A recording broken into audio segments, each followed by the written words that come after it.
Friends, welcome back to கருப்பட்டி சேனலை subscribe பண்ணிக்கோங்க. பக்கத்தில் இருக்க பெல் ஐக்கானை டேப் பண்ணிக்கோங்க. இன்றைக்கி என்ன விலாகுன்னு பார்த்தீங்கன்னா கண்டினியூ விலாக் தாங்க. சுவாமிமலை கோவில் போய்ட்டு இப்போ வைத்தீஸ்வரன் கோவில் போய்கிட்டு இருக்கோம். வைத்தீஸ்வரன் கோவில் எங்கே இருக்குதுன்னு பார்த்தீங்கன்னா நாகை மயிலாடுதுறை மாவட்டமானு தெரில, சீர்காழியில் வைத்தீஸ்வரன் கோவில் இருக்குது. இது வந்து செவ்வாய் ஸ்தலம்னு சொல்கிறாங்க. அதாவது திருமண தடை, செவ்வாய் தோஷம், தொழில் சரியாக நடக்காமல் இருக்கிறது, அப்புறம் ஜாதகத்தில் செவ்வாய் பலன் சரியில்லாமல் இருக்கும்ல, அவங்கெல்லாம் இந்த கோவிலுக்கு வந்தால் ரொம்ப விசேஷம்னு சொல்கிறாங்க. இதுதான் கோவிலோட என்ட்ரன்ஸ். இப்போ நம்ம வந்தாச்சு. இந்த மாதிரி கோவிலுக்கு வெளியே பார்த்திங்கன்னா நிறைய கடை இருக்குது. நாங்கள் வந்து இந்த மாதிரி வந்திருக்கோன்னு சொன்னோம். அவங்களே எல்லாமே அரேஞ்ச் பண்ணி கொடுத்துட்டாங்க. ஒரு கூடையில் வந்து தேங்காய், பழம் எல்லாம் வச்சு கைட் பண்ணுறதுக்கு எங்கள் கூட ஒருத்தவங்க வந்தாங்க. அவங்களே உள்ளே வந்து டோக்கன் எல்லாம் அவங்களே வாங்கிட்டாங்க. நாங்கள் அமௌண்ட் வந்து இங்கே மொத்தமாக நாங்கள் இவங்கக்கிட்டே கொடுத்துட்டோம். நீங்கள் வந்து சப்போஸ் இல்லை நாங்களே போய் சேவிச்சுக்கிறோம், அவங்கெல்லாம் வேணாம் அப்படின்னா நீங்கள் 5 தேங்காய் வாங்கிக்கோங்க, 5 அரளிப்பூ மாலை வாங்கிக்கோங்க. மெயினாக உப்பு, மிளகு அவங்க கேட்டால் அவங்களே வச்சு கொடுத்துட்றாங்க எல்லாம். சப்போஸ் தேங்காய் பழம்லாம் உடைக்கல, சும்மா சாமியை சேவிச்சுக்கிறதா இருந்தாலும் போய் சேவிச்சுக்கோங்க. 5 தேங்காய் ஏன் 5 மாலை எதுக்குன்னா, இங்கே வந்து விநாயகர், செவ்வாய், முருகர், தையல் நாயகி, சிவபெருமான் எல்லாம் தனித்தனி சன்னதியில் இருக்காங்க. தனித்தனியாக தான் தேங்காய் பழம் மாலையும் தனித்தனியாக தான் போடுறாங்க.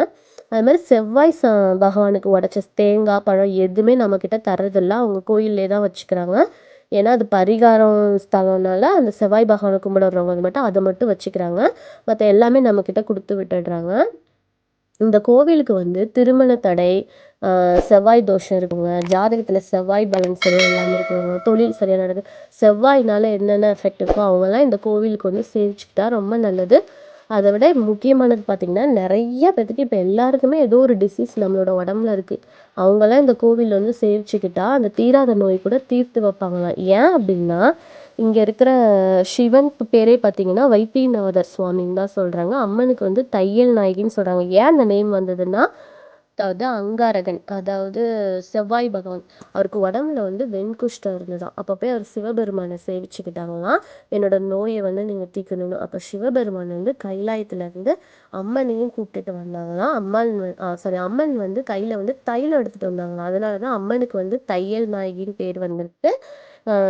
சிவபெருமானுக்கு வந்து வைத்தியநாத சுவாமி, அதாவது பார்த்தீங்களா டாக்டராக அப்போவே வந்திருக்காங்க. அதனால தான் அங்கே போனால் நம்மளோட தீராத நோய் கூட தீந்துருன்னு சொல்கிறாங்க. கண்டிப்பாக போய் எல்லோரும் சேவிச்சுக்கோங்க சாமியை. நாங்கள் இப்போ இதெல்லாம் வாங்கிட்டு நாங்கள் உள்ளே போய்கிட்டு இருக்கோம்.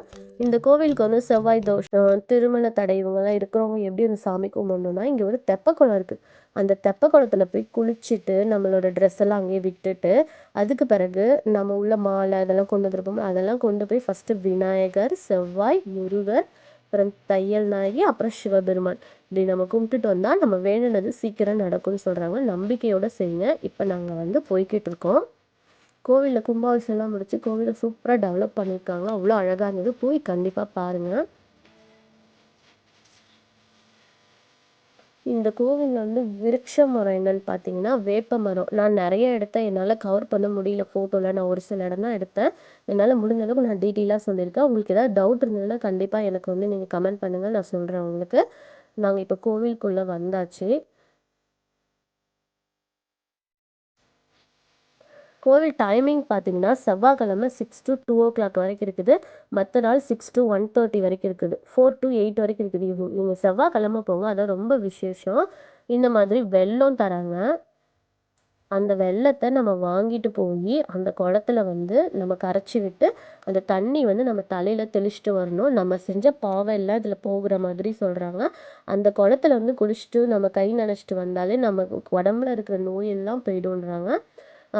திருமண தடை, செவ்வாய் தோஷம் இருக்கிறவங்க இந்த குளத்துல தான் வந்து குளிச்சுட்டு அவங்க ட்ரெஸ்ஸை கழட்டி விட்டுட்டு இந்த வெள்ளத்தையும் கரைச்சிட்டு நம்ம தலையில், சப்போஸ் நம்மளால் அங்கே குளிக்க முடியல, நான் இப்படி மட்டும் தான் செய்கிறோன்னா இந்த மாதிரி நம்ம கை காலை மட்டும் அலம்பிட்டு நம்ம தலையில் தெளிச்சுட்டு இந்த வெள்ளத்தை கரைச்சிட்டு நம்ம வரணும்.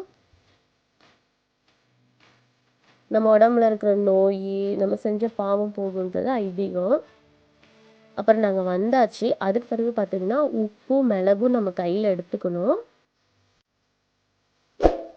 சாமியை நல்லா சேவிச்சுட்டு ஹஸ்பண்ட் ஒய்ஃபாக போனால் ஹஸ்பண்ட் கிட்ட கொடுத்து நம்ம தலையை 3 தடவை சுற்றணும். சிங்கிளாக தோஷம் கழிக்க போயிருக்கீங்க அப்படின்னா, பரிகாரம் பண்ண போயிருக்கீங்கன்னா அவங்களும் தலையை 3 தடவை சுற்றிட்டு இந்த மாதிரி தனித்தனியாக வச்சுருக்காங்க. உப்பு, மிளகும் அதில் தனித்தனியாக போட்டுட்டு பிரசாதமாக அங்கே இருக்கிற ஒரே ஒரு உப்புக்கல்லும் ஒரே ஒரு மிளகு எடுத்து சாப்பிட சொல்கிறாங்க. நம்ம உடம்புல என்ன நோய் இருந்தாலும் அது போயிடுமா, அதுக்கு தான் அதோட வச்சுருக்காங்க அங்கே. அதுக்கு பிறகு நாங்கள் இதெல்லாம் செஞ்சுட்டு நாங்கள் டைரெக்டாக உள்ளே போனோம். ஃபஸ்ட்டு உள்ளே போனோடனே அங்கே ஐயர் இருந்தாங்க. அவங்கக்கிட்ட போய் நமக்கு செவ்வாய் தோஷம் இருக்குது, இல்லை திருமண தடை, இந்த மாதிரி நம்ம நிறைய வரன் பார்த்தோம் எல்லாம் தள்ளி தள்ளி போகுது, அப்புறம் தொழில் நமக்கு கொஞ்சம் கஷ்டமாக போய்கிட்டு இருக்கு, இல்லை ஹஸ்பண்ட் ஒய்ஃப்ல ரொம்ப சண்டை சச்சரவாக இருக்குது, குழந்தை தள்ளி போய்கிட்டு இருக்கு, நம்ம ஜாதகத்தில் செவ்வாய் பலன் இல்லை அப்படின்னு சொல்லி போய் உள்ளே இருக்க ஐயர்கிட்ட சொன்னால் அவங்க நமக்கு அதுக்கேற்ற மாதிரி அர்ச்சனை பண்ணி அந்த தேங்காய் பழம் உடச்சி தராங்க. ஃபஸ்ட்டு உள்ளே போனோடனே ஃபஸ்ட்டு விநாயகரை கும்பிடுங்க. அதுக்கு பிறகு செவ்வாய் பகவான்கிட்ட இருக்கிற தேங்காய் பழம் தரமாட்டாங்க, விநாயகர்கிட்ட இருக்கிறது தான் தருவாங்க. அதுக்கப்புறம் முருகரை நம்ம சேவிச்சுக்கணும். முருகரை சேவிச்சுட்டு நம்ம நேராக அம்பாவை பார்க்க வரணும். அம்பாவை கும்பிட்டு குங்குமம் தராங்க. அதே நம்ம கடைசியாக சிவபெருமான், அதாவது வைத்தியநாத சுவாமியை நம்ம சேவிச்சுட்டு அப்படியே நம்ம வெளியே வந்தால் கொடிமரம் இதெல்லாம் இருக்குது, அதெல்லாம் வாங்கிக்கிட்டு சாமி சேவிச்சுட்டு இங்கே வெளியே வந்தீங்கன்னா பார்த்தீங்கன்னா இங்கே பிரசாதமாக சாமியோட அபிஷேக தண்ணி தராங்க. அது ஒரு 48 நாளைக்கு சாப்பிட சொல்கிறாரு. அந்த தண்ணியும் இருக்கும், அதையும் நீங்கள் வாங்கிட்டு நீங்கள் அப்படியே வந்தீங்கன்னா வெளியே அழகாக கோபுரம் இருக்குது. 5 கோபுரம் இருக்கிறதுனால நான் இந்த ஒன்று தான் பார்த்தேன், சரியாக பார்க்கல. வெயில் வர பயங்கரமாக இருந்தது. நாங்கள் கோவில் பிரகாரத்தை சுற்றி வந்தோம், சூப்பராக இருந்தது. கண்டிப்பாக இந்த கோவிலுக்கு போங்க, நம்பிக்கையோடு செய்யுங்க, எல்லாம் நல்லபடியாக நடக்கும்.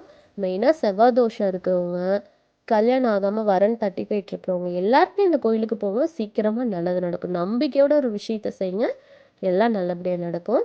இப்போ நாங்கள் சாமியை சேவிச்சுட்டு நாங்கள் வெளியே வந்தாச்சு. நல்லபடியாக சேவிச்சாச்சு. ஆனால் பயங்கர ரஷ்ஷு கோவில். நாங்கள் டியூஸ்டே போயிருந்தோம், செவ்வாய்க்கிழமை, பயங்கர கூட்டமாக இருந்தது. சூப்பராக இருந்தது, நல்லபடியாக சேவிச்சுட்டு வந்தாச்சு. நீங்களும் கண்டிப்பாக நம்பிக்கையோடு அங்கே போங்க. நாங்கள் இப்போ பார்த்தீங்கன்னா நெக்ஸ்ட்டு திருப்பாம்பூரம் நாங்கள் கோவில் போய்கிட்டு இருக்கோம். திருப்பாம்பூர் ராகு கேது ஸ்தலம். நாங்கள் அங்கே போய் என்ன பரிகாரம் செஞ்சேன் நான் உங்களுக்கு நெக்ஸ்ட்டு விலாகில் சொல்கிறேன். வீடியோ ஃபுல்லாக ஸ்கிப் பண்ணாமல் பாருங்கள், அப்போ தான் உங்களுக்கு தெரியும். இந்த வீடியோவில் ஏதாவது டவுட்ஸ் இருந்தது அப்படின்னா எனக்கு கமெண்ட் பண்ணுங்கள், நான் கண்டிப்பாக உங்களுக்கு மெசேஜ் பண்ணுறேன். இந்த வீடியோ பிடிச்சிருந்தீங்கன்னா லைக் பண்ணுங்கள், ஷேர் பண்ணுங்கள், கமெண்ட் பண்ணுங்கள், சப்ஸ்கிரைப் பண்ணுங்கள். தேங்க்யூ ஃபார் வாட்சிங். பாய்.